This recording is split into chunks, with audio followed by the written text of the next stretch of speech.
some of them hyperventilating, others somewhat factual, about a shocking new memo that reveals shocking revelations of a shocking truth about the Iraq War. Who would have thunk it? For example, Iranian Press TV, Bush-Blair plotted Iraq War 1 year before invasion had started, White House memo.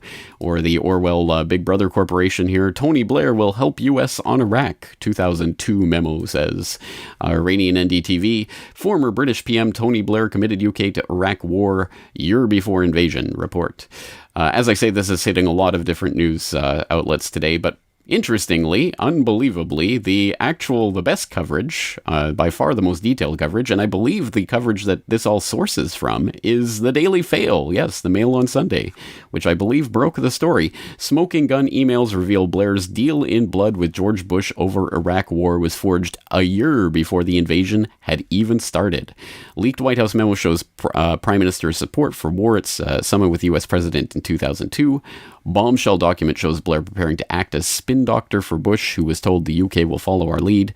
Publicly, Blair still claimed to be looking for a diplomatic solution, in direct contrast to email revelations, and new light was shed on Bush-Blair relations by material disclosed by Hillary Clinton at the order of the U.S. courts. Yes, the delicious irony of this is that this leaked memo comes from that data purge that Hillary Clinton is undergoing with her U.S. State Department private email brouhaha. So interestingly, this memo, as I say, the best, most in-depth coverage I've seen here on the Mail on Sunday.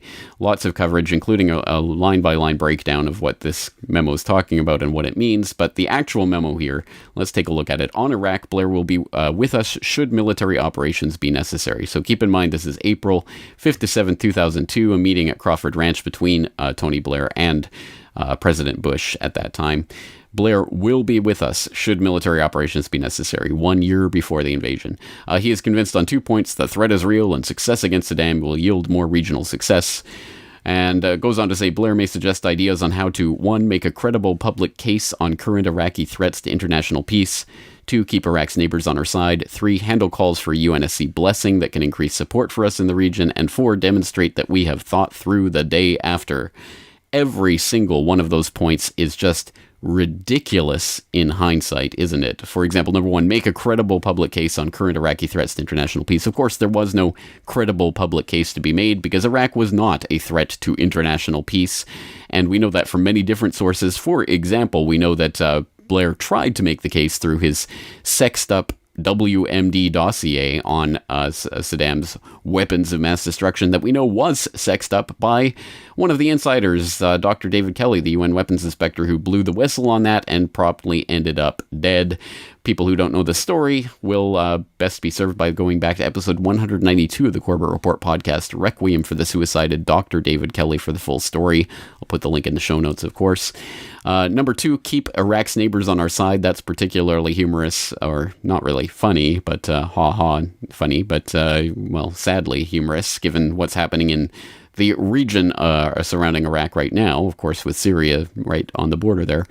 3, handle calls for UNSC blessing that can increase support for us in the region. Well, of course, there was no UNSC blessing, and Kofi Annan, who was then the UN Secretary General, came out to say that the Iraq invasion was illegal, and then, of course, the UN offices in Iraq at the time were bombed. So that's how they roll. And then 4, demonstrate that we have thought through the day after. Again, what a ridiculous joke, considering, of course, the breaking up of Iraq along sectarian lines and the rise of the Islamic State and the complete disintegration of any semblance of stability in the region. But then again, that was the plan all along, wasn't it? And again, we know that was the plan all along because we know, for example, we've known since 2007, General Wesley Clark in the bowels of the Pentagon, 10 days after 9/11, getting the full rundown on how they were going to invade Iraq and several other countries too. And I went downstairs, I was leaving the Pentagon, and an officer from the Joint Staff called me into his office and said, I want you to know, he said, sir, we're going to attack Iraq. And I said, why? He said, we don't know. He said, I said, well, did they tie Saddam to 9/11? He said, no. And then I came back to the Pentagon about 6 weeks later. I saw the same officer. I said, why haven't we attacked Iraq? We still going to attack Iraq? He said, oh, sir. He says, it's worse than that. He said, he pulled up a piece of paper off his desk. He said, I just got this memo from the Secretary of Defense's office that says we're going to attack and destroy the governments in 7 countries in 5 years. We're going to start with Iraq, and then we're going to move to Syria, Lebanon, Libya, Somalia, Sudan, and Iran. I said 7 countries in 5 years. I said, is that a classified memo? He said, yes, sir. You bet your Billy Bobka, as Balky Bartakamus, I'm sure, would tell us anyway. Yes, so we've known for years and years about the 7-nation plan, which is not on schedule. Of course, it's taking more than 5 years, but every single one of those countries is threatening to, or has been toppled, or is being threatened to be toppled, of course, with Iran next on the chopping block, if Syria falls in the way that the Western powers want it to fall. But it gets even worse than that. That's right, not only have we known since 2007 that Iraq was being invaded, the plan was already on the table 10 days after 9/11, but we've known for a decade now, since May 1st, 2005, about the Downing Street Memo, which of course dates back from 23rd of July 2002. It was a prime ministerial meeting at which it was, well, a lot of interesting details were discussed, including, again, keep in mind, July 2002, military action in Iraq now seen as inevitable.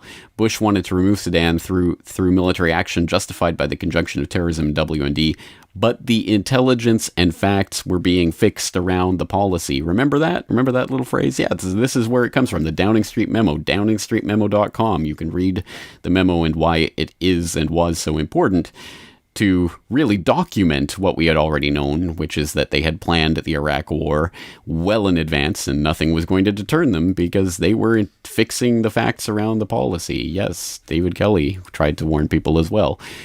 And yes, even more ridiculously, so this was May 2005. In February 2006, we had the White House memo, the so-called White House memo. Remember that one? Blair-Bush deal before Iraq war revealed in secret memo.